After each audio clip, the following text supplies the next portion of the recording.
Hello and welcome to RAWK Radio episode number 37. I think I'm on 37. It might be 36 if I have to edit it, so be it. But today I'm so freaking excited. This is incredible. I'm so jacked up. I have Michael from Audio Martyr, who has been on the road doing it, freaking playing shows, hitting open mics. You are just literally really driving it, man. You're out there and you're playing these shows. You're on the road. You're putting yourself out there, man. Your music's amazing. I was backlogging to like your discography. It goes so deep. Oh, thank you. But anyhow, everyone, Michael, welcome, dude. Welcome to the show, and it's such an honor to be here. This is awesome to be here. Yeah, no, this is so cool to be here. I love how you're just like you're like 50s. I'm bringing it back to like 50s microphone. Like, dude, I had to. Amazing. Like I said, I just found it at that when I saw it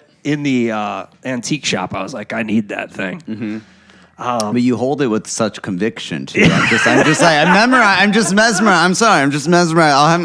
It's gonna take me a minute to get over that. Yeah. But no, it's cool. It's great to be here, and it's so cool that you do this. And I mean, we're gonna meet up anyways. But then I didn't realize you actually had like such a professional setup and this thing's super professional. Trying to do it. No, it's awesome, dude. I love what you're doing and the commitment to what you're doing. And we all got to start somewhere, and it's about building it up and about just like doing it, dedication. It is, man. It is. You always get better.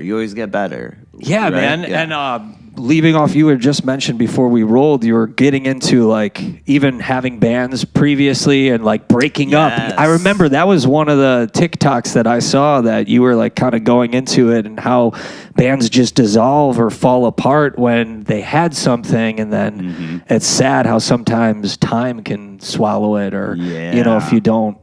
Yeah, how often that happens. But with that being said, when did you get started on your music journey creating, and what were some of the first bands, that you created? So it's funny. I started my first band. I think I was 15, and I didn't even have a bass guitar or anything, but I started this band. So we're going to do it. It's like Dex 03. What was it called? Dex 03.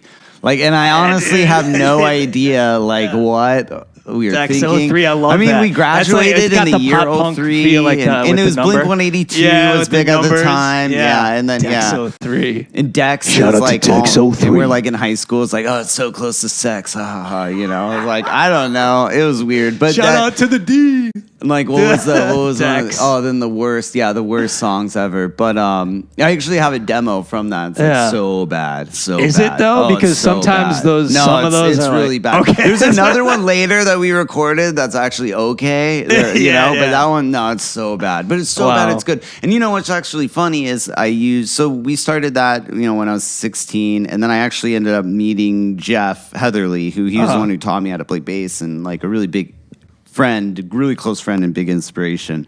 We started that, and then we got a singer and kind of did a little bit of mixture, changed up with the name.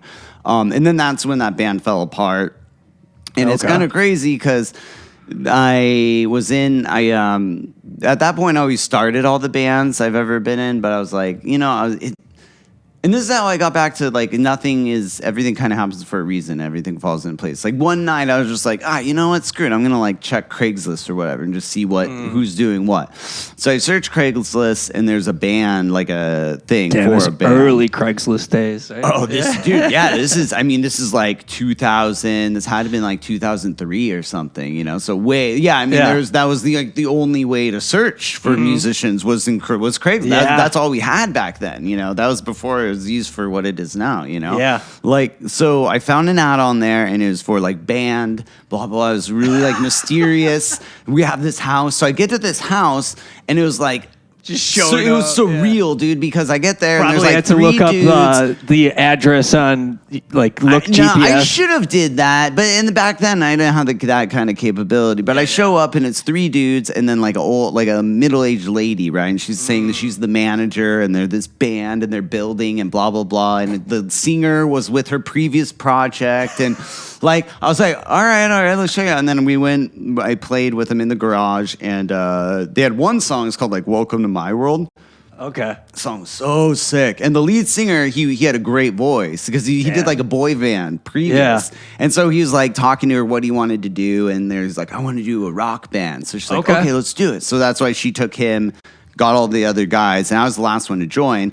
And then when I joined, they actually became cool. Like they're all so lame, you know. I always fuck with them about that. But it's true. You look at the pictures before, they're like, but that was called Double Clutch. Did you guys have a MySpace?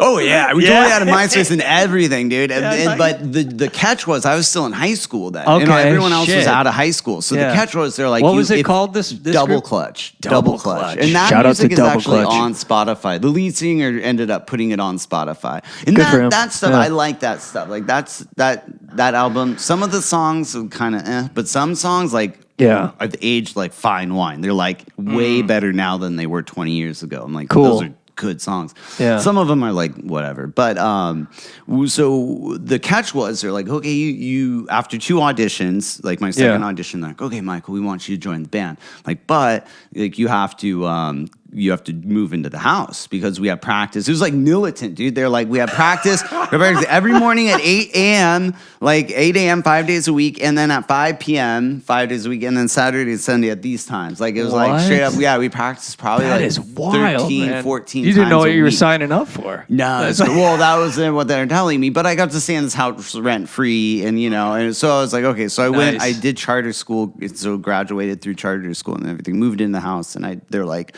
"This is your roommate, is Ephraim, which is a guitar, great friend now, but that was a guitar player at the time, and so me and him were like best friends. But and so that band, we did a whole album, and that was the band that we were going to do a U.S. tour.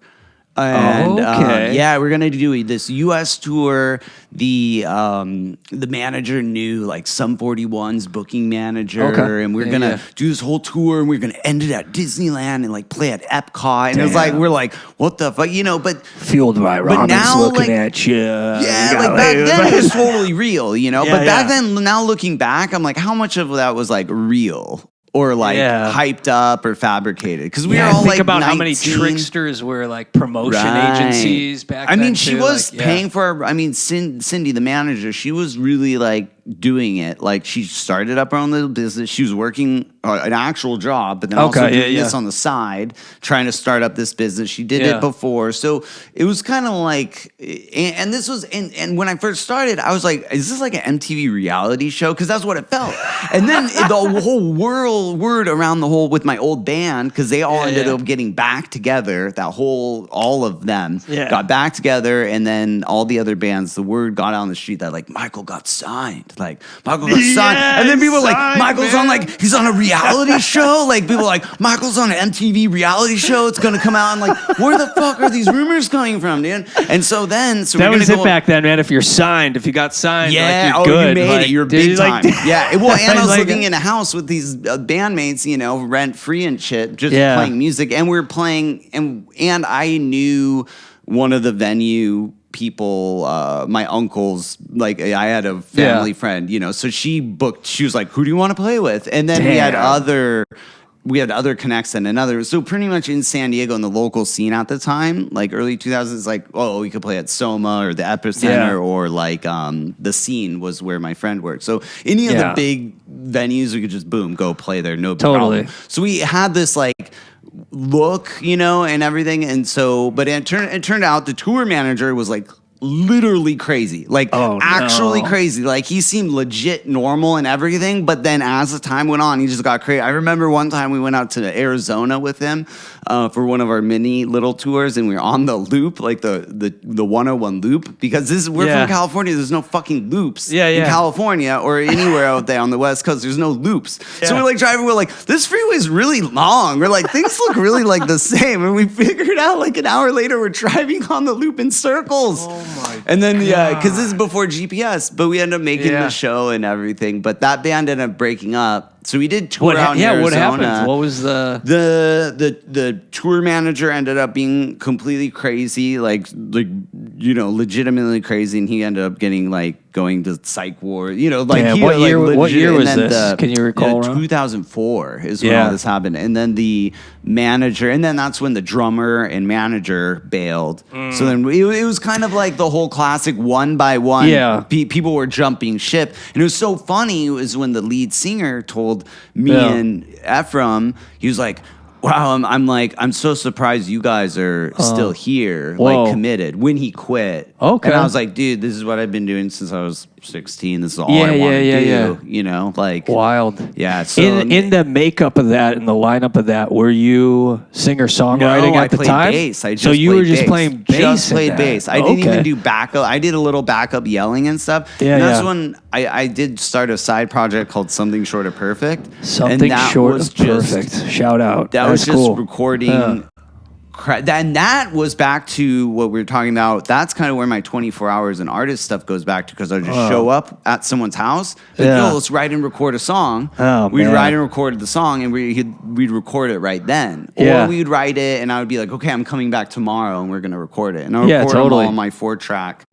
And that's why I end up using my 4-track later for the American Dream. But when Wild, man. So you were just playing the bass, and this Just the project bass, was yeah. how long did this was the just the like live 2 years or something. So 2 and then, years or so and it then wrote that's- out. Yeah, and that's why I knocked up my baby's mama in Arizona Around that time. And then and that's Dude, when I moved out. congratulations. And then that's you became when, a dad that so year? Yeah.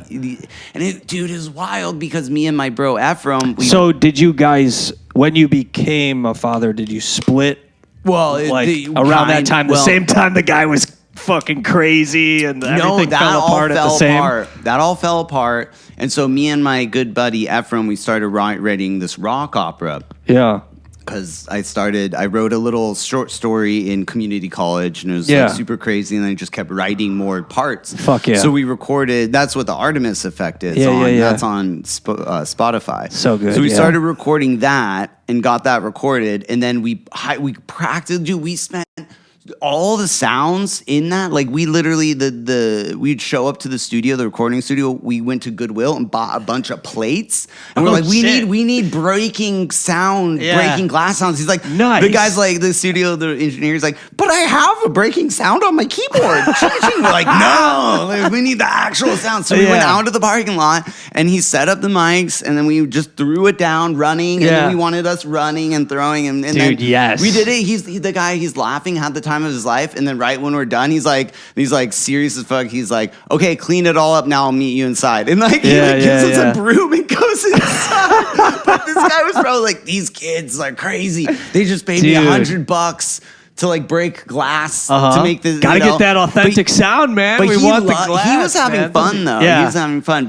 But so what is online was like, I'm sure the engineer, if he ever heard it, he'd be pissed because it's not the Yeah. finished, edited, fully mastered version, Yeah, but it's yeah. close enough. So we made that rock opera. We practiced, and we never did a show. But then that's when I found out I was gonna have a kid. So I was like, Yeah. oh, I gotta leave. And we played 2 shows with the drummer of the time. We found this drummer who's helping us, really good, an old punk dude. Yeah, yeah. And so we booked 2 shows. The first show was at a bar. No one showed up, and he's like, "What the hell?" We're like, "Dude, trust Yeah. us. This is our practice show."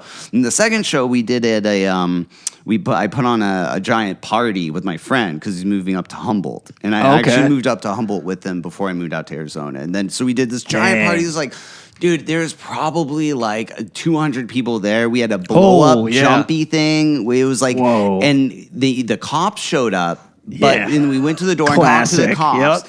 Yep. But they actually showed up because on the flyer we wrote cockfight. And we had a big chicken of like a rooster. shit. We're like, oh, we're just showing you because we have a blow up fighting rink. And we're just showing you because like it's bros fighting, like cocks fight. And then we're like, Yeah. do you want to come and check it out? They're like, no, we're good. Like we even invited the cops into the party to check it out. And they're like, no, we're good. And then we're like, have we had any complaints? They're like, nope. Because we went out and told every neighbor. It was his Wow. moving away party. It Yeah. was like an epic party. But That's so everyone funny. would. Damn. And then everyone was always asked me about the U.S. tour and everything. Yeah. So, and it was that was because I had to be like, oh no, and so that was like really annoying. But Yeah. we did this huge party. One of the like funnest shows. We even built a stage. We had like 4 bands play, a bunch of Yeah. our other favorite local bands, and then the very next day, I had my car loaded up. the very next day after that show, I went up to Humboldt, lived up to Humboldt for about 6-7 months, and then I moved out to Arizona.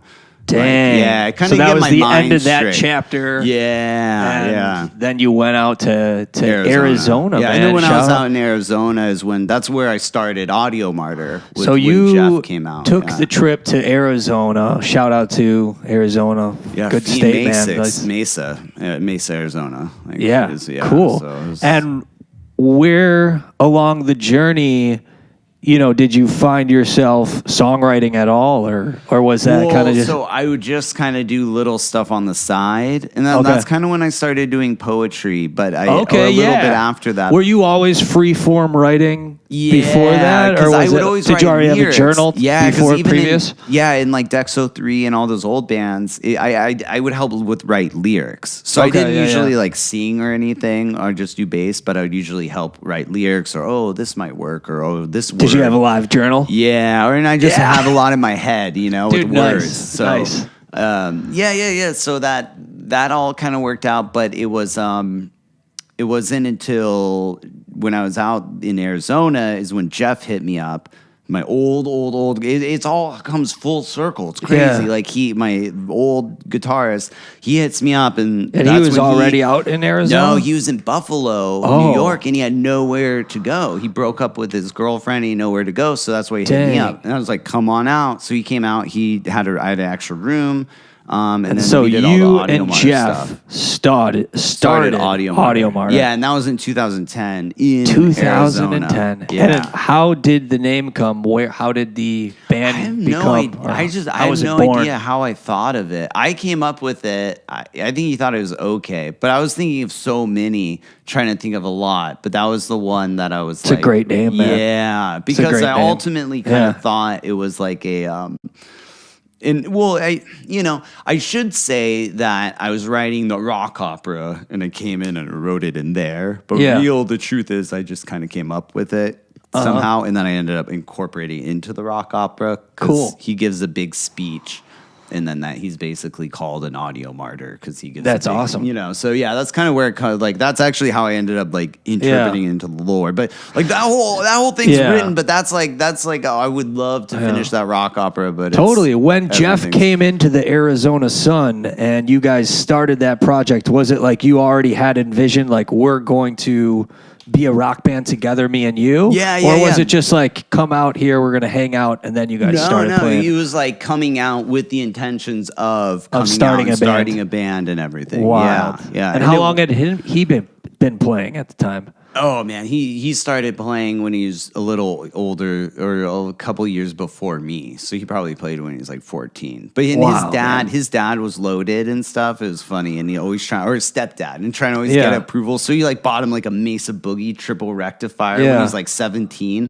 Dude, so we just showed up at a show, and back then I understood it was that's the same head that Tom DeLonge used, or I knew it was good, but I didn't realize to Tom. just how good it was. But everyone was like, "Oh shit, the triple wreck," and I was like, everyone knew. Yeah. So, but Jeff is definitely still to this day one of the most talented musicians I've ever played with, ever, hands down.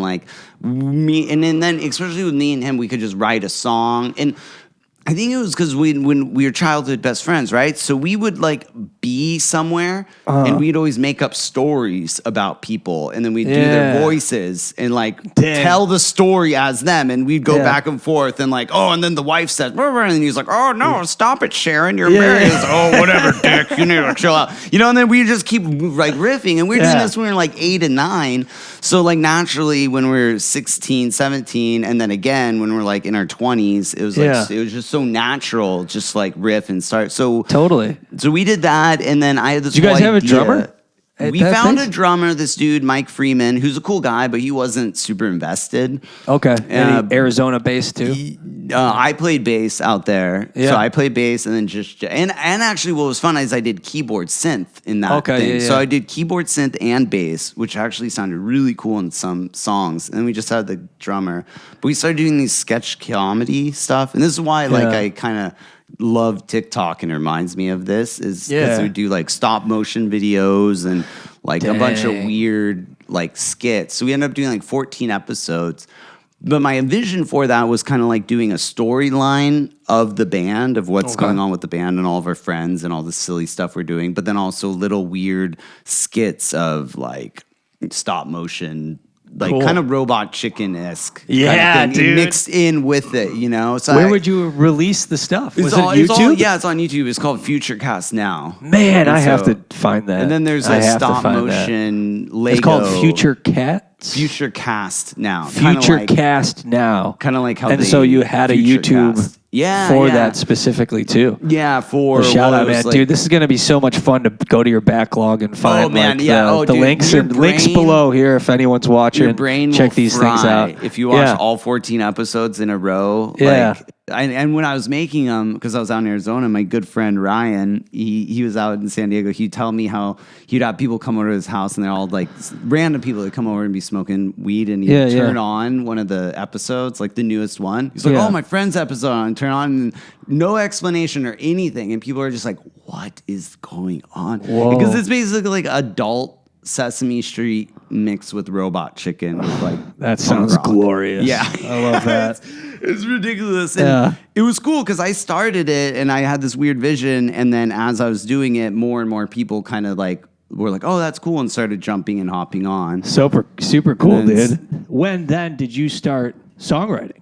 So, me and Jeff were writing all the songs for that album. That's the first Audio Martyr album. That's why it's called Skyscrapers to Saguaros, because like Jeff left New York, Skyscrapers moved to Arizona. And we wrote all the songs, but then when Jeff ended up leaving, we had a couple songs that were ready to do. And Jeff, he really likes like heavy metal, and more like he was really into djent at the time. And I'm more like just classic gent. Yeah, I'm like way more into like pop punk and stuff. Like I like aggressive pop punk and punk, but I'm like I love like melodic pop punk, you know? Yeah. So I actually really liked how me and him were very kind of like bipolar, trying to pull it together. Yeah. So the stuff we started writing, it was really cool because it was like this pop punk thing, and then it'd go into like metal, and then it'd go right back into kind of pop punk. So we had a couple songs written. Dude. They were so cool. And then that's when he just quit the band. He's like, I can't do it. Yeah, it was too great. How did he quit? It was just too great. Dude, he just said he didn't like, we didn't work. He just we just don't have it in us. Like it's just not in us. And I'm like, we don't have it in us. That was its own lane though. Like that's the kind of shit we were trying to do. Right. You know, like this. Yeah. You know, like what does that even mean? I mean, I've heard that before. We don't have it. Yeah. We don't have it in us. But my response my response was like, no, we didn't try hard enough. Yeah. So see, that was like my which was true because like we seeing did through on the vision, kind of Executing executing it. Right. It's the follow through, right? Mm-hmm. Yeah. And about time. Was it rough? Devotion. You guys seemed really close. Yeah. Well, no, we were really close, and it was crazy because he was helping me watch my kid. When I was out there, he was a homie. Because he was, dude. Well, I mean, because he was babysitting while I would work, so he was basically getting free rent and everything, and which was an amazing deal for both of us. It was like super rad because I mean, if I would have had to pay for a babysitter, and I trusted him, and my kid loved him, so it was a perfect thing. But no, he quit, and then the crazy story, he quit and then left, like in the middle of the night one night. Did he go back to Michigan? I don't know where he went. I think he went to Texas, but I haven't ever. So he's just gone? Yeah, and I didn't talk to him. You haven't talked to him since? I talked to him one time since. Whoa! But this we're talking like. My this is a long time ago. My childhood best friend, and then we do that, and then we disconnect and we reconnect. Yeah, and then just like that, he's gone. He just vanishes. Yeah, well, and then a couple months later, he emails me this song, "Buried at Sea." Which that was a song we wrote because I was really Buried sad. At sea, link below. Yeah. I was really sad because we had a couple of songs that we recorded or we had written but that we didn't record yet for the next album. So we recorded that song, all of it, exactly how we had it written, and emailed it to me. He's like, "Oh, I wanted you to have the song that we wrote because I thought it was really good." And that, if you listen to that song, you could hear how it's more punk pop, and then it goes. It has this crazy djent bridge, like it totally has this crazy breakdown. That's when I was doing the bass synth for it. So it was more like I don't know, kind of like Skrillex-esque sound. Damn. It was so fun. Yeah. It was so cool, so fun. The Just where pushing that the was going- boundaries, right? Yeah. That's what that. Yeah. Where that was going was so good. But then looking at hindsight, 2020, and looking back, like everything always happens for a reason. And so he left, and I was like, had the bug. Like the bug bit me again. I couldn't just stop. When he doing it. left, did he say it's over? Audio Martyr is. Well, he just said he can't do it anymore. He's out. Did he And say then- that you couldn't use the name that Audio Martyr was done? No. So Because you were the like, name. I am still Audio Martyr. When he I'm going to left, keep doing it. Yeah, and when he left, that's when I finally had the balls to be like, you know what, fuck it. Because I always played acoustic guitar. Yeah. And I wrote music with side projects and just fucking weird stuff all the time. So I was like, dude, I'm gonna get an electric guitar and I'm gonna play guitar and be the front man. Like I've never done that before. I'm gonna do it. So I had my friend Space Mike, who he did like space podcasts, and then we had a couple of different basses. So this is where it all started. Yeah. So where did you That's go to where- get your first guitar? Dude, oh my god, the story of this is so funny. I got it from this asshole kid Kyle. Like, Yeah, fuck you, Shout out to Kyle. Kyle, bro, everyone hates you, dude, in Arizona. Like Space Mike, if Kyle ever sees it. So, and this is a total Kyle move, dude. This is a total Kyle move. When you hear this, you're gonna be like, fucking Kyle. So he told me he had this awesome Ibanez bass because I was working at my friend's smoke. We don't even want. This is a whole nother podcast. I was working at my friend's smoke shop out there that sold weed, and they got raided, and that was a whole nother podcast. So I was working at the. And when you at the come back, smoke shop. we got to go into that. Yeah, that'll be on part 2. So we were hanging out. I was at the smoke shop. He came in with this fucking guitar.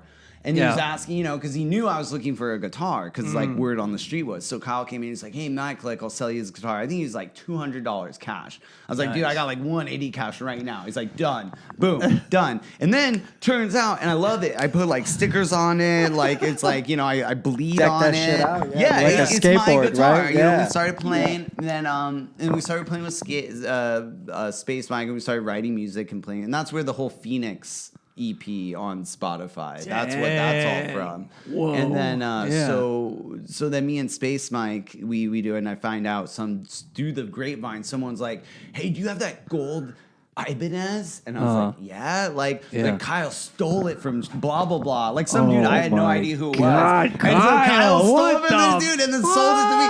And but I ended up leaving. God damn it, Kyle. But I ended up moving. This was about 2013. That's when I moved back to San Diego, home to San Diego, and I found out like 3 months before, and I was like, oh, dude, it's my guitar now. I paid for it. Yeah. Whatever, And I think the guy, whoever knew, he knew, and he took it up with Kyle. But classic Kyle move. And that's when I moved back to San Diego, and then put it all on break again until COVID. And then I put all on break again because I moved out because it was too hard to be out in Arizona with my kid all by myself. So I had to move back. You start Audio Martyr as you singer-songwriting and writing the songs started there. Yeah, and started then in when Arizona. I went back to San Diego, I did a couple open mics when I got. Do you back remember what and the stuff. first Audio Martyr song was? Or like me you and singer-songwriting? Jeff? Oh, dude, it was probably like called The Phoenix or like 40. And is that one of them that is on the Phoenix one? It's awesome isn't, but you the followed 42 through with reason. finishing full albums then, like for Right. Audio Martyr. Like Yeah. what was the first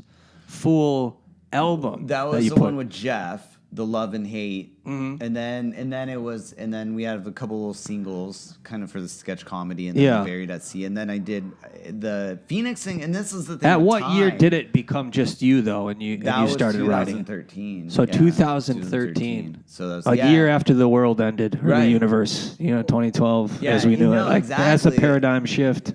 And then I just did, and that's when I started writing a lot of poetry and stuff because I had my second kid. Yeah, second. 2015, and that's when I was like, I'm done. Like officially, I'm not playing guitar. I'm never gonna play a show again. I'm going all in the family. But then route. within the afterlife that is now life, you were like, I'm doing it. I'm doing it now. I'm gonna start singing singer-songwriting. They always come back. Because the world changed and the world ended, man, with 2020. Multiple times, dude. Yeah. My whole perspective on everything changed after that. And it was wild. Yeah. Where were you at that time? San Diego, you were still there? In Bakersfield, San Diego, which was like downtown. And the thing about Bakersfield, you're right by the airport, so the airplanes are always going over you. That was the weirdest part.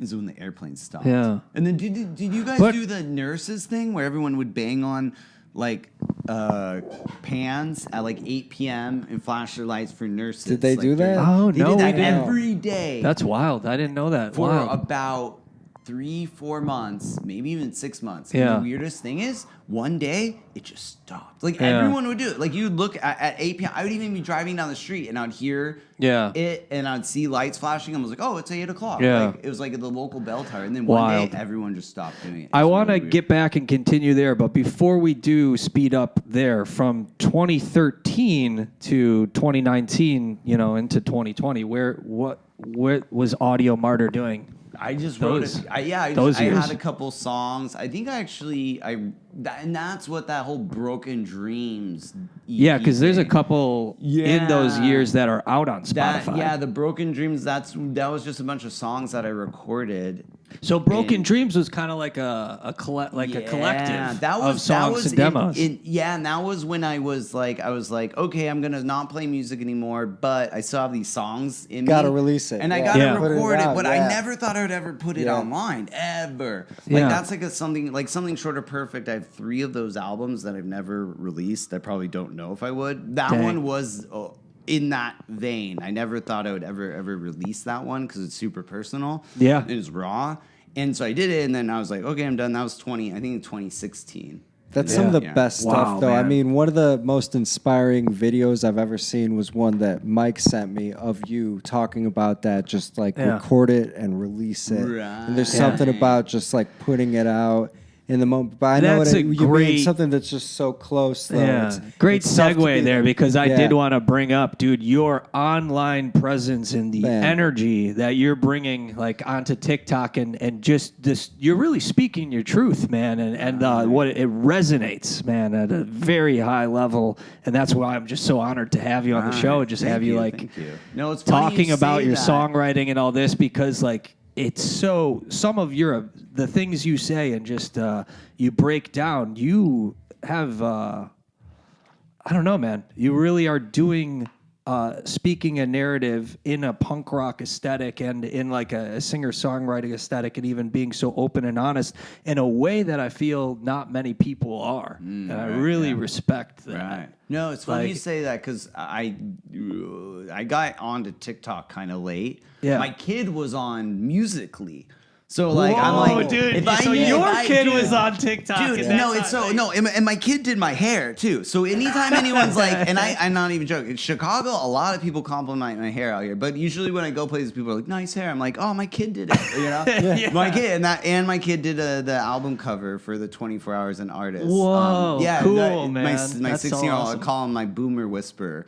But, Shout out. Hell yeah. Lucid. So, So So sick. that's kind of how I always am able to like catch on with a lot of that stuff. But and so you just jumped on there and... Yeah. So I got on and I was kind of hesitant way too long. And that's something that I learned. Like I was all in on Instagram because it's posting poetry for a long time. And it was kind of funny. And then because I did a whole shift where when I was doing just my poetry, I never posted my face, never did any of that. And so I totally did a whole shift with that. And then I started getting onto TikTok. And then when I got onto TikTok, I met the whole music community. And then I was like, oh, this is kind of like those old skits I used to make. But when I first started, I didn't know my character. So when I very, very, very first started, I was like, I'm going to do like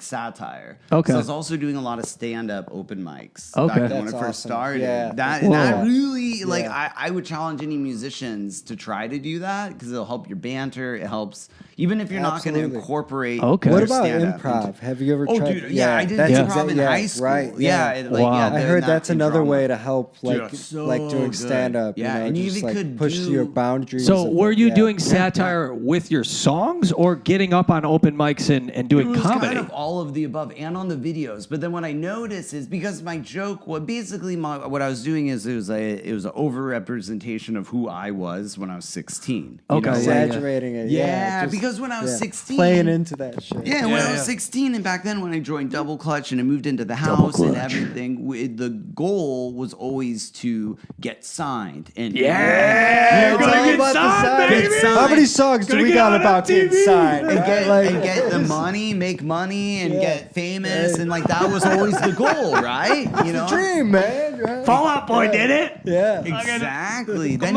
you made it. Then you made it when you get signed. You know, so yeah, man. So once because I really, really, really felt like I was never gonna play music ever again. Or ever play on stage ever again. Anything. So now, whenever I play in front of anyone, or record music or do anything, I always look at it as like it could be my last, or this is a very special moment because this is a moment I never thought I would ever have before. So now that's super insightful. It's like a rebirth. Wow. Yeah. So now after the whole everything happened and I got back into music, it was just like I'm just so happy. I feel so lucky to play, and that's why the whole open mics came around. Mm-hmm. And then I just started like falling in love with playing open mics and just seeing people be raw and like, organic, and then also I love seeing people who go up there who fucking rock it, and they're so good, but they're all nervous and giggly. I'm like, dude, if you only knew how talented you are, you know what I'm saying? You've seen people like that. Like I love, and then one of my other things when I started doing it too is I don't want people to feel like that ever again. Because one of the pivotal moments in my life with this was I went to a John Craigie concert out in Decatur, Georgia. I had no idea who John Craigie is, and it's funny because he has a whole joke about you either know who he is or you're dragged there by someone, you know. And I was dragged there by someone, and I was front row. This dude, he was like right here, and this guy, like he has his stage performance is hilarious. He's a folk, like modern folk artist kind of thing, and it's just one of the best shows I've ever been to ever. And now he's one of my favorite artists, but I couldn't enjoy the show. Like I couldn't, and this was before I started playing Audio Martyr again. This is like pre-pandemic, right? Pre-pandemic, and I couldn't enjoy it, and it just felt like salt being poured in my wounds. And like, what was it? It was just it was that idea of like not being on my path, not being on my mission, you know? And it just so you're like right there watching this performance and realizing it was an amazing performance, and I couldn't enjoy it. I was like, what the hell is wrong with me that I can't enjoy this? And so that was one of the big things that really got me thinking about why. And then, like a few months later, were you totally sober at the show? Oh yeah, totally. Wow. So you're just going through this it was pretty, this realization that you kind of haven't been true to yourself. Yeah, true to myself. Yeah, and then so it was a big moment. Yeah. And a few months later, I ended up winning Spoon concert tickets, and no way. Yeah, from 91X, from the radio station. Shout out to 91X, dude, and Hillary, and dude, they're like so nice. I love them.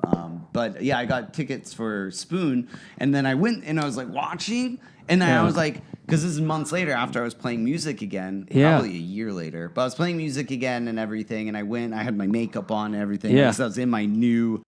Your new look. My new, state. And I was like, just enjoying. And that was right away, right after the concert, right after realizing, I need to do this again. Yeah, like right after I started playing music again, I started like doing everything, which was like basically 2021, 2022. Wow, man. Yeah, and 2021. And then I enjoyed the show. Like we enjoyed the show, and then we ended up, it was like I got a set list, and it was, but I was like, had so much fun. I was like, there we go. Like that's what you needed. I was able to have fun and enjoy it because I was on, like, I just played my own. Yeah, granted, I didn't play in front of all the people Spoon did, but I had a kick-ass show just a couple nights ago. Whatever happened, man, substance or not, it fucking woke you up, and to the point where like you are fucking doing it, man. Like you are on the road? Like, when did the whole, like, I'm just going to get on the road and I'm just going to do open mics? Like, I'm just going to play shows. So that went back again to when with my youngest, we had a big custody battle and everything, and I lost, and sorry to hear I that. had to. Well, no, it's okay because everything happened as it should, and everything worked out perfectly. And but at the moment, I didn't know or anything. Yeah. So my youngest moved up to the Pacific Northwest, and so I was able to go up there. And that's when I started being like, oh, I could just drive up to Portland or Seattle, pick her up, and then or drive up, tour, and then come back. Or and then like my dad wants to go see a baseball game out in Texas. Oh, I'll just drive out to Texas and play open mics on the way back. And Whoa! So it can't. The idea came where you're just like going to visit people or going out to an outing, but then just like why not hit and open mics on the way? Even my grandma's that's genius. Even my dude. grandma's funeral, wild. dude, up in Salt Lake City. We were up there, and I was like out there, and I brought my Like the guitar. open mic. And we went. So you were just like, when did it come to you? You were just like, oh, I'm gonna be out going up to the Pacific Northwest, and I might as well just play shows. Like a little bit of like a year ago. I think it was July of last year. And that is when that whole tour I planned every single day, and I made a concert itinerary, and I promoted it and did everything. And I yourself, man, that's a lot of work. Dude, Yeah, that's impressive having to in call, itself. having to call all the venues, cold call, and then whatever I couldn't book a show, I phoned an open mic. But I had all listed, and actually, and this is a funny idea. I got a Tinder account, or I had a Tinder account, but I wasn't using it. Yeah, and because I used to have a modern dating joke song. That was pretty 2016, 2017, that's when it became Yeah. big, right? I And booked a so- few shows. I remember booking a few shows through Tinder. Yeah, no, Like, 'cause that's what I was saying. like- So what I did when I was traveling up the West Coast, I paid the $7 for that month to get it wherever, and I was just on driving, and I actually met, and I wrote on there like, not here for hookups, I'm playing shows, come to my show, and then I just would, and I was like, hey, do you like punk rock and dad jokes? And then and people were like, what? And like, so most of them were like, what is this? And like, and I actually met people, and they went to the shows, and and actually like some of them became really good friends with like my high school, and they're like best friends now. But that was like, I was like, dude, I think thinking outside of the box, like that, it's huge. But then Making a little scene, and totally, that's the other thing is what I realized, because when I was going to Portland, I could get more people to a show that I played in Portland than I could get in San Diego. Like, I could probably get more people in San Diego, but I have to that beg. is so wild. I have to beg people, but I could go up to Well, it Portland takes some and get footwork, but like, So that's what got me thinking, and then going back to Double Clutch, and that failed.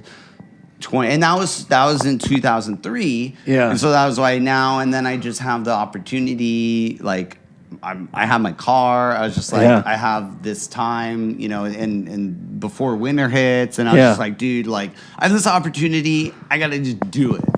And so and you're fucking doing it, man. It was scary. It was scary, especially driving past Missoula, because I've been up to Idaho a lot. That's where my family were, and I've been all up and down the West Coast. But once I passed Missoula, and like I was hitting the plains, I was a little like, oh shit, like, okay, you're in the deep end now. You know what I mean? Like you're you're in the deep end with the big waves now. I was like, So but then I get to come into places like this and communities like this, and it's magical. And even, is this your first time in Chicago? I've been in Chicago and just driven through it a few times. Like, I've driven through it and stopped at Wrigley Field and looked at it. Yeah. But I've never, welcome, man. Homo Fallout Boy. I've never stopped and like, I didn't know. That makes sense.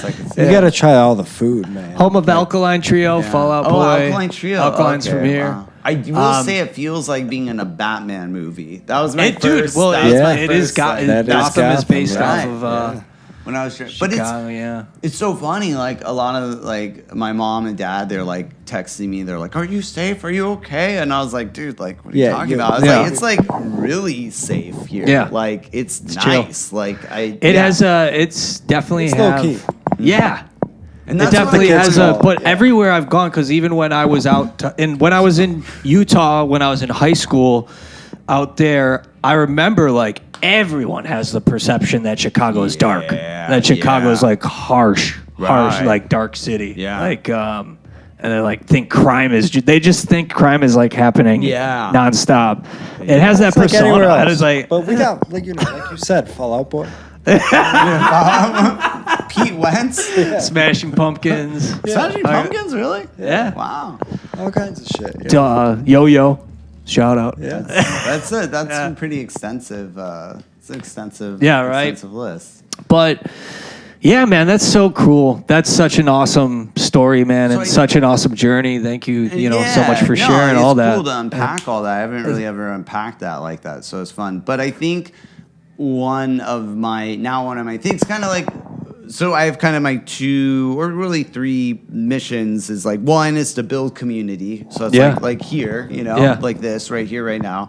And then the second is to inspire people. And then the third is basically just to like sustain myself, to like make enough money to like be able to make gas to get to the next place and to pay my bills. And if that's the dream, man. Those are my 3 goals. And so when I'm able to pop into the city and hang out here, or meet like the other dude who came out last night, Chet, and then like I have the quick story in St. Cloud. I found a random open mic at this place called The Studio in St. Cloud. It's called this creative space, and it's super random, and it was on a Saturday.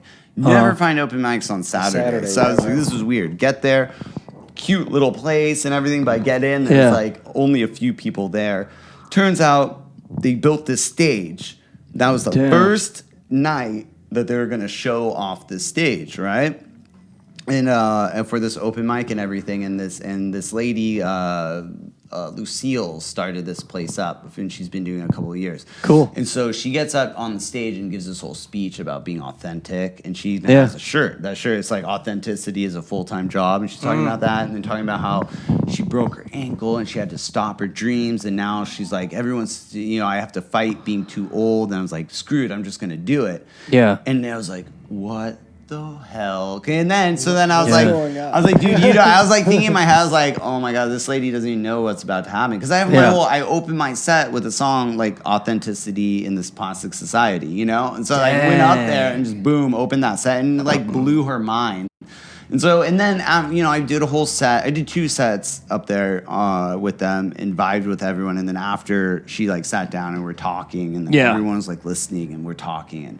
But I was really telling her about like how awesome her place is, because when you're in the thick of it, like you don't realize how good you've done or how far you've gone. Like even here, with your little setup, like your tape thing and your thing. It's you're like, oh man, sorry, it's not super professional. You don't realize until you're in the thick of it. No, that's what you're but saying. even like you're like, oh, sorry, it's not super professional. And I'm like, bro, you got this cool he showed up. He was like, right you on got time, this and I was cool like red piecing it really together. nice Dude, I was tripping over box. chords. And you have a studio? Like, we're not recording this shit in my car with a cell phone, which if we did, I would be totally cool with too. Yeah, but that's what I'm saying is like, in your mind, it's not professional. But when me, just a stranger off the street, walk in, I'm like, oh, dude, you actually have like a little studio, and you have a table, and I didn't have to put it on the wasabi thing. I tried, but you didn't let me. But you see what I'm saying? Like, but then you've been doing this 30 some odd or whatever episodes, and you're like,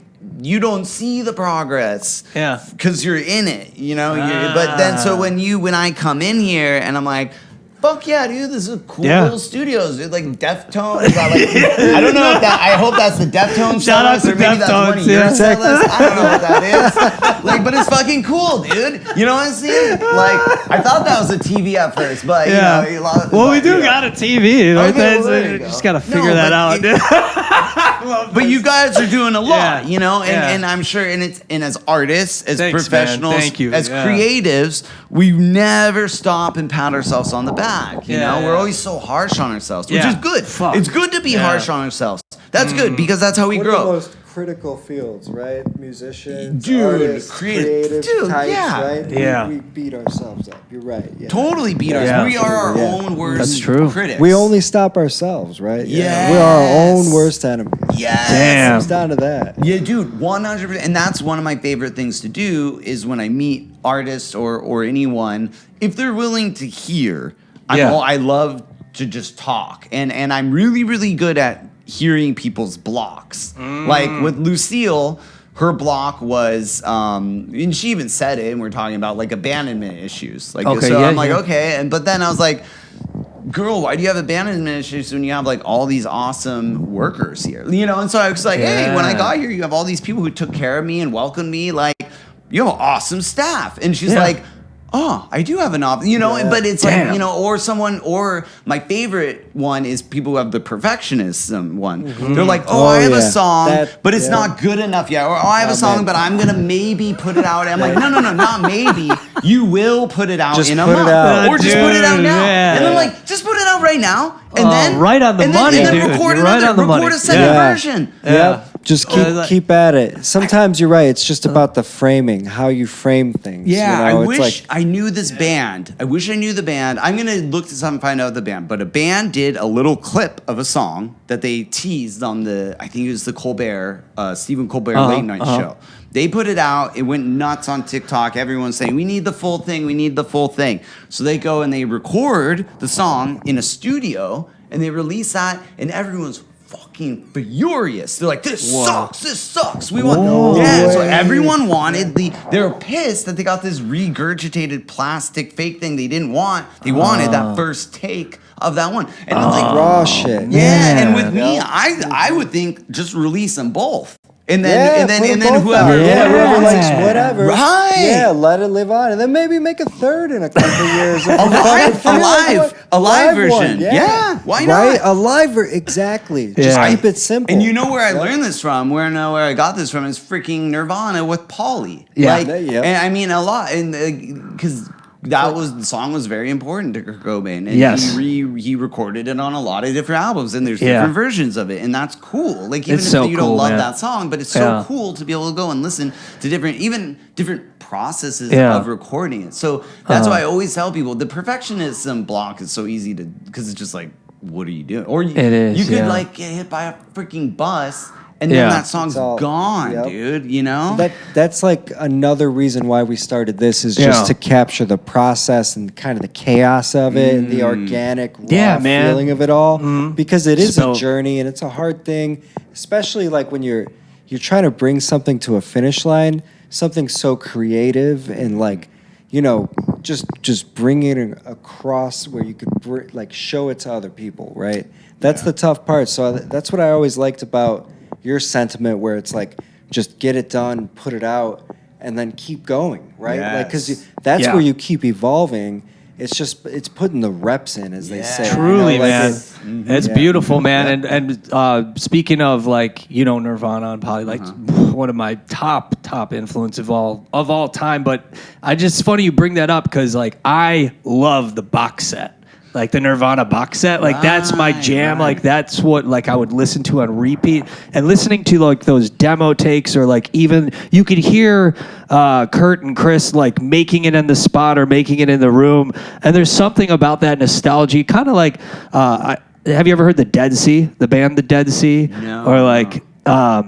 Anyhow, like this something about, or like shout out to Jandik, that's another improv like artist from Chicago. There's something about the creation of the first take or like the creation of the song itself, even like within box sets, that is so good. Yeah. It's so prime, dude, and I love it. I love it. I can't get enough of like that type of feel and vibe, and that's what drew me to your music, man. Like even then when I went and found like listened to your albums, they're like absolutely incredibly raw, but like in the perfect fucking way, man. Like we have this cat named Martin. Shout out to Martin, another singer-songwriter, punk writer, and like he does the same thing where he just rolls the voice tempo and he like captures the song like in the moment. Of consciousness, but I can't necessarily put my point exactly what it is, but I feel like you are creating something new. I feel like you like are definitely on this wave of like a genre that I don't know quite what it is, but there's something very magical about what you're doing. I like to. as of right now, I call it folk punk comedy. Yeah. But I think it'd be West Coast folk punk comedy. Punk, I think, baby, I love it. Because I feel like, and that's why I'm actually really excited to go out to Pennsylvania, because I feel like Pennsylvania is like the home of folk punk. Like, like in Madison, it was Madison. I heard a dude sing a Pat the Bunny song. So I'm like, oh, okay, I'm getting closer. Like I'm getting closer to the. But yeah, in the West Coast, we don't really have. We don't really have. See, you know what we don't have we don't have folk punk in the West, which is weird. Like, so I'm kind of like, and I really like that country. Well, it's cool and I because like the country sound. That's when you know it's like just genuine when it's just like hard to put a finger on it or name. You know, like where it's like sprawls a couple different things. Yeah. Well, it's so funny. I was driving with my mom on a road trip to my grandma's funeral, and I'm listening to my playlist, and Pat the Bunny comes on. She's like, "Is this you singing?" I was like, "No, I wish." And she's like, "Oh, it sounds just like you." Like, I think she was trying to like say, you know, it's bad, but I was like, "What? Thank you, Mom. Thank you." I was like, "This is the best compliment you could ever give me." Oh man, yeah. But dude, the American Dream, man.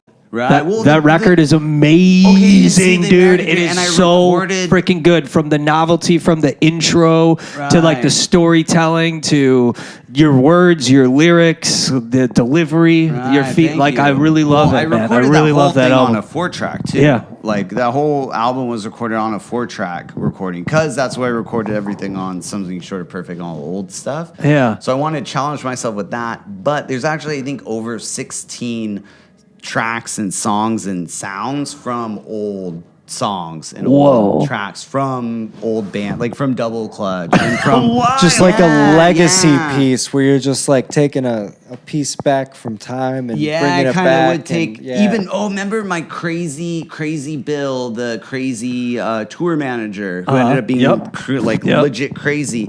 I had a recording of him playing violin.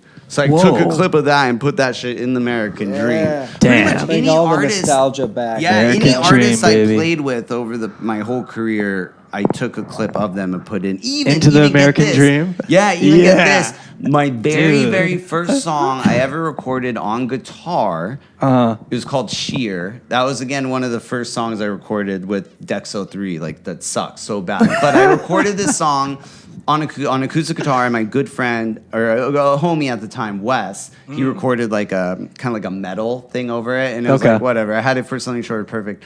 Wes ended up getting killed a couple of years ago, and so I had that track, and so I ended up using that track. So the very end. Rest in peace, bro. Yeah, so the very end of it, where you could hear the guitar and the music on the very last track when I would do my monologue, that's the track from that we were playing. But so again, listening to that was like, oh fuck, like, because you listen to it and you're like, damn, like that's like a ghost playing, like, you know what I mean? Yeah. Like, and that goes back to like, if you don't record it, you don't do it in the moment, like you don't ever have that time back, you know what I mean? This is the thing. This is my favorite thing that I'm tripping out on. Is I think it's so important. Is what's more valuable than money?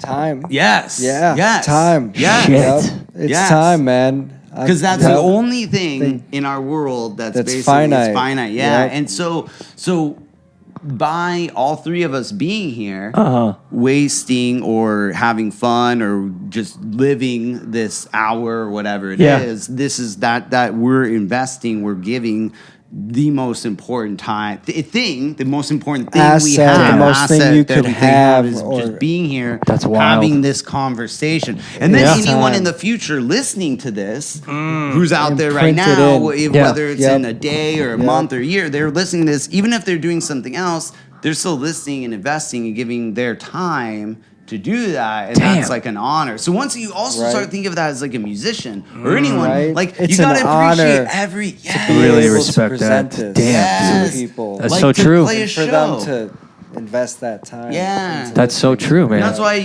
That's why when I see people who are like at an open mic, who are just people who are just having they're fun. in the moment. They're cool. And then there's other professionals, people who are really pushing, and I give them respect. But then there's that middle ground of people who are like, hey, follow my thing on Spotify and blah, blah, blah. But they're like, not having fun. They're like stressing out. And I'm like, bro, dude, you're just like at an open mic. Like just or even if it's a low key, it's just like a kickback show. Just like why, don't yell Enjoy at the sound night. guy, man. Yeah. You know what I mean? What are you doing, dude? Like you're lucky enough to get up there and play, like why? I don't know. So when I see people like that, I'm always like, dude, come on. But other than that, I love, like, again, back to the open mic, full circle. Like, that's what I love doing. And that's where I meet so many people. Like, I met bands, and then when I went back to Olympia, I talked to them and booked a show there after I met them. So, yeah, it's like, shout out to Next Step Cosmos. Shout out. Next Step Cosmos. They're a fun band. They heard my Elon song, and they're like, we have to play together. I'm like, done. Yeah, dude. Amazing, dude. Well, dude, thank you so much for coming on, and thank you even with that time thing. Speaking of time, this is about the time in the show where we break off and we'll jam out. Rock out, man. It's going to be sick, and then we'll do the roundup. But, dude, thank you so much for coming out and being a part of the show and sitting down with me and hanging out. Oh, totally. Both of you guys have tremendous respect for you, man. I really do look up to you. You're like an inspiration, dude. You're killing it. Yeah, it's good. If I'm helping inspire you and helping you, it's sick, dude. I love what you're doing. Yeah, I really do. It's all about. Yeah, because we're all little beacons, man. If you guys build your little beacon of hope out here in Chicago, everybody, and everyone does it brother. together. That's how we can do it. Yes. Hell yeah, brother. Well, let's rock out. Let's do it. I got there, and then fucking they're like, oh, sorry. The list is full. Oh shit! Like, dude, I drove from San Diego all the way up here. But I knew it wasn't bad. It was cool because I got to talk to Dave the whole time. You played in the parking lot or something, right? Yeah, but I ended up just having a chat with Dave, and I realized that's what we needed. You know what I mean? Like, it all worked out. Yeah, it all worked out, dude. How it always does. Even when you're like bad shit. Yep. Usually when a bad event happens, it's usually because you're right about too good event. Oh, okay, should I go? Okay. Has to be more to this life than struggling every day just to survive. I feel as if I close my eyes, I will die.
Working on a traveling album. Hell yeah. For when I get back, so this one will be on it for sure. Driving through a land Olympia. No one knows my name, and tomorrow will be another town the same. I-yo. You remember my name? Hidden Coeur d'Alene as the sun reflects the lake. I can't help but think about the time it hits your face and you said perhaps it was a mistake. Ouch.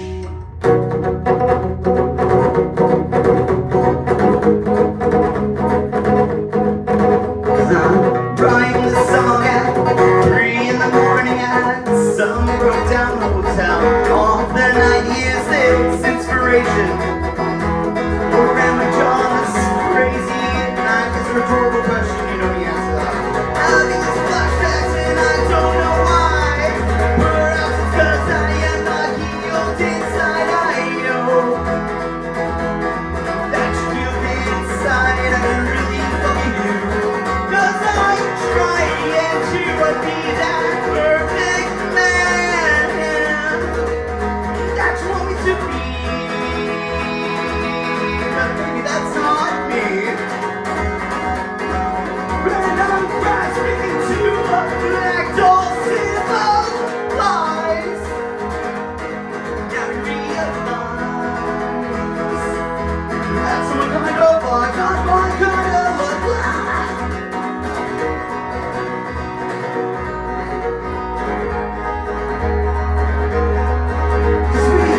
Laugh at the weddings and cry at the funerals. It's how we gather, not ideal, but it's. You have to stop, look around, recognize, say, God damn it, it's admirable. Oh, and I don't say much, I don't bother, nothing to brag about, kind like my father or his. Maybe he's like me. Cause I'm trying to be that perfect man that you want me to be. But then that's not me. And I'm grasping into that doll single lies. Now you realize that's a kind of lie.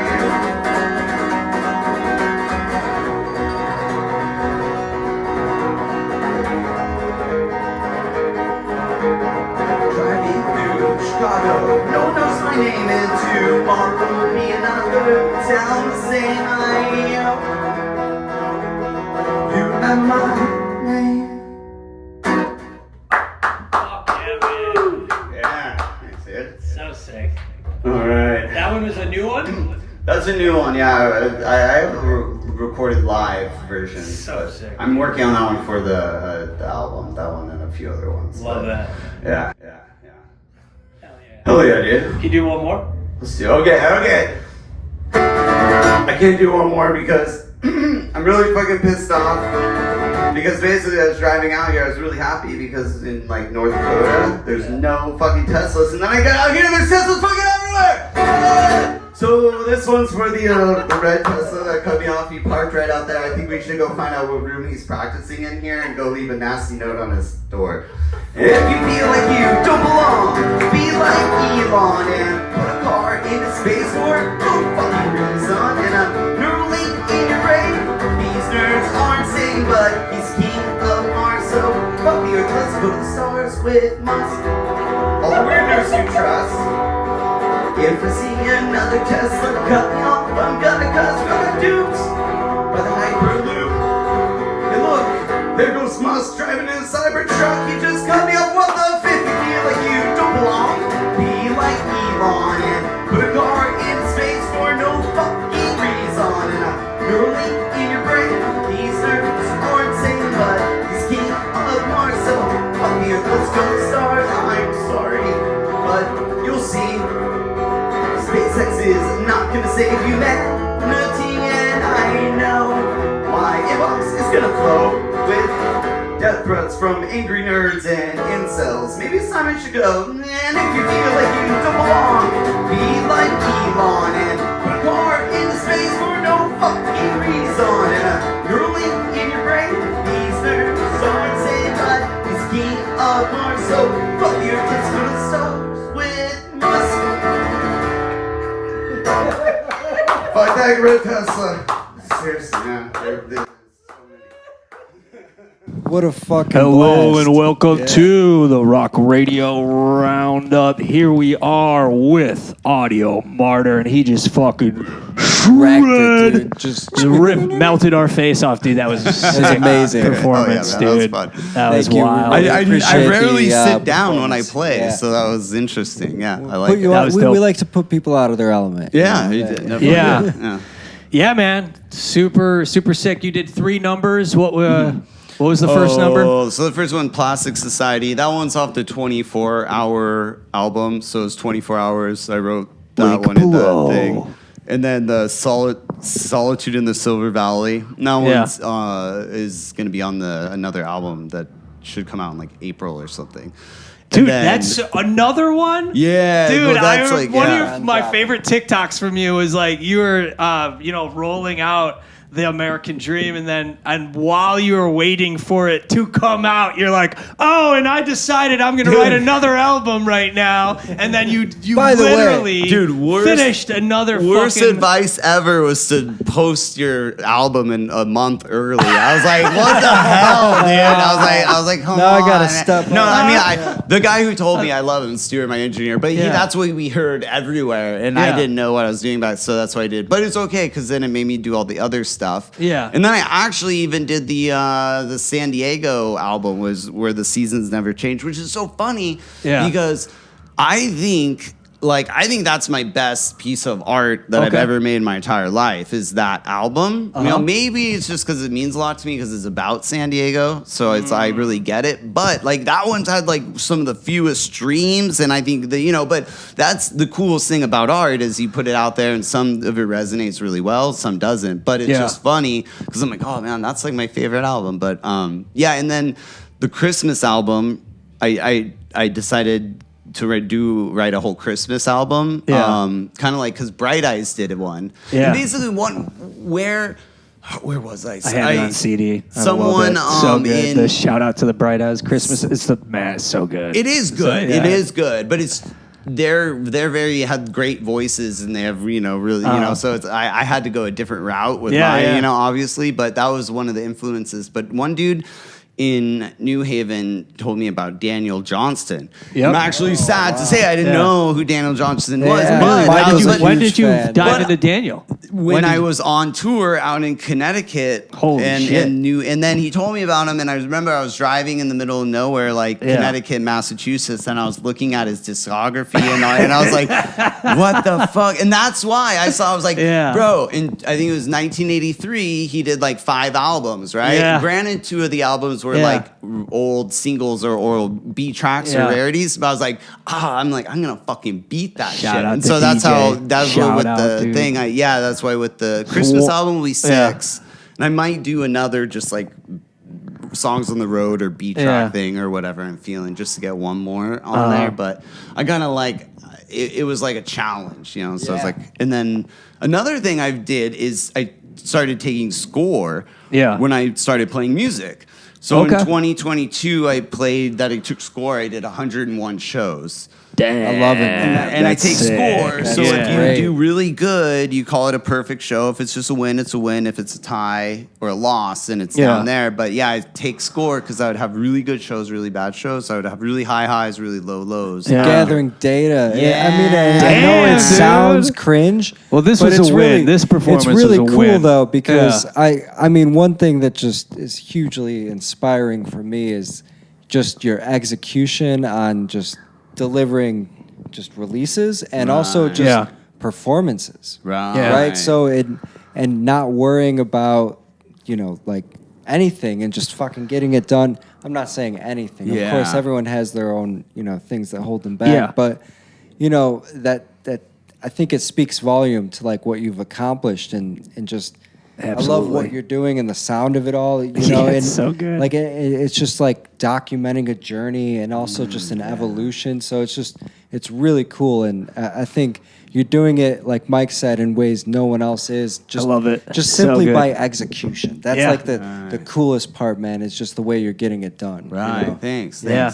Yeah. It's about I'm always been a storyteller, so that's all I can do. It's tell the story through the music and stuff. So yeah, it's been a journey. It's been a journey. And this is why I do it. Is to end up in places like this and also to meet that dude. Which I'm so pissed I forgot. I forgot his name. Is my homie's Rusk's really good friend out in Connecticut. But to meet him and talk to him, and then him turn me on to Daniel Johnston, and then I'm like, oh yeah, I've seen that on Kurt Cobain's shirt. Yeah. Oh what? I love it when you find an inspiration of it. This is an inspiration of an inspiration, and then it's just you're this is who my inspiration was listening to. You're Daniel this makes Johnston so much sense. is just so much his discography is so deep. A lot of it's not good, but but that's kind of the beauty of it all. And then some of the not good stuff's actually really good. It's I know, weird. isn't that It's weird? framing. It comes back to can framing do. how you look at things. If you're looking at it as a part of their journey, you're like, oh, holy shit. Yeah. I see where this led to this next step. Yeah. And that's why this came out.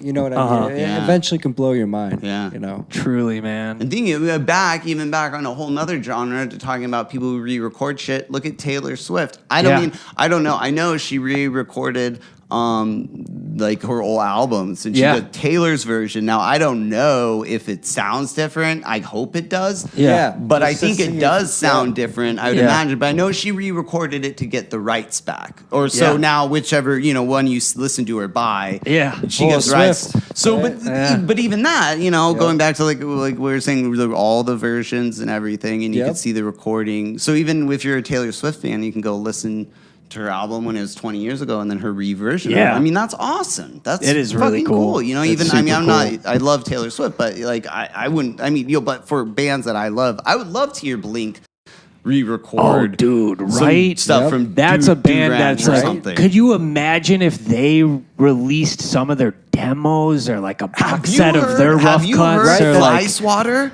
It's fucking amazing. That's Fly dude. Swatter. Fly Swatter is great, dude. But it's so bad. I know what you're saying, but the quality and everything, it's trash. That's why it's so good. Well, do you end up loving the demos more? Like when you finally find that demo for the song you loved for so long, it's like, you know what I mean? So I kind of personally kind of do. I do too, man. Yeah, I've always loved that. It's like a little nugget of truth. Totally.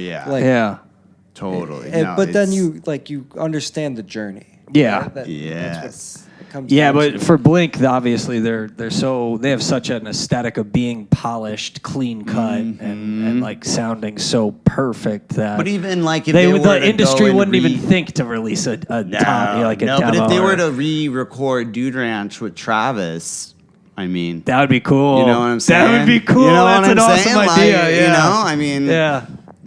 I think that would be cool. But every band and every creator has their own process, their own style, their own aesthetic. But So what do you got cooking? You said you're writing on the road while you're doing this all. I'm trying. I really get inspired when I write songs on the road. I have a song that I wrote in Providence that I started in Providence, and I haven't been able to finish it. So that's any dates for any new releases coming out, or kind of? Oh, the Christmas album that'll be out on Black Friday. Cool. Because I gotta make money off the Christmas album. It's called Cashing In on Christmas. We'll definitely add the link too once it's available to pre-save that here. Cashing In on Christmas. So Cashing In. That's what it's called. Yeah, it's and my kid drew the album cover and everything. It's awesome. Amazing. Yeah, so cool, man. That one I'm actually really excited. That one's one that I'm like, and that. I literally was uploading that onto DistroKid while I was getting packed about 2 hours before I left San Diego to hit the road. Yeah, literally uploaded it 2 hours. And and my kid, I was texting my kid the night before. I was like, yo, I need the cover for that because I'm just finishing it now. I'm doing it the next now. day, dude. That's so cool. So I got that uploaded. Just in time. Just in time, dude. I was like, what am I doing? But anything else you're excited about? Just going and driving and in the road. What city are you off to next? Detroit. Nice. Yeah. Detroit Rock decided City, baby. I was going to go to South Bend tonight, but I couldn't find anything. And then this is way cooler than, so I stayed here, Chicago, yesterday. Ann Arbor, if you can. Yeah. I know that's a good spot. We went to a studio there once, but the scene there, I'm sure they got to have open mics. Maybe they might. I mean, area. I'll definitely stop there in the morning or something because I'm driving overnight. And then That's so sick, dude. Yeah. I love it, man. I love it. Well, we're even cutting the roundup short because you're going to a fucking gig Open tonight. mic, yeah. Tonight. Yeah, dude. You're grinding, man. You're literally stop fucking feeling doing it, bad. man. No, don't even feel bad. No, I don't feel really that's the appreciate best you that being you're here. going to do another show right now Yeah, after like doing this show, which you that's aced, fucking by the rock. way. Yeah, This was a yeah. 10 out of 10, if not the best Just one. amazing time. You know, Can't say that enough. Just an Yeah. honor to have you here. Oh, dude, it was Such a an blast, honor, dude. man, to come here and Such an talk. honor, And then man. when I'm back in town next time, we'll do it again. Definitely. we would And love we'll to have- have we you, have a man. lot of other We would stuff love to to have deep you. dive, Yes, especially we'll the- get into it. lot We'll of maybe do stories. like a do a Hell full yeah, man. episode and do some more songs. Yep. Thank Fuck you. yeah, we gotta get Audio some Martyr, pictures all the before- links Hell below. yeah. Check them out. Check them out on all his socials. You got TikTok. All the- You're on all Insta. that You got stuff. your shop up. My It's all OnlyFans, below. His it's all there. OnlyFans. It's all Check it there. out. Peace and love. Rock on to everyone. Much love. Peace.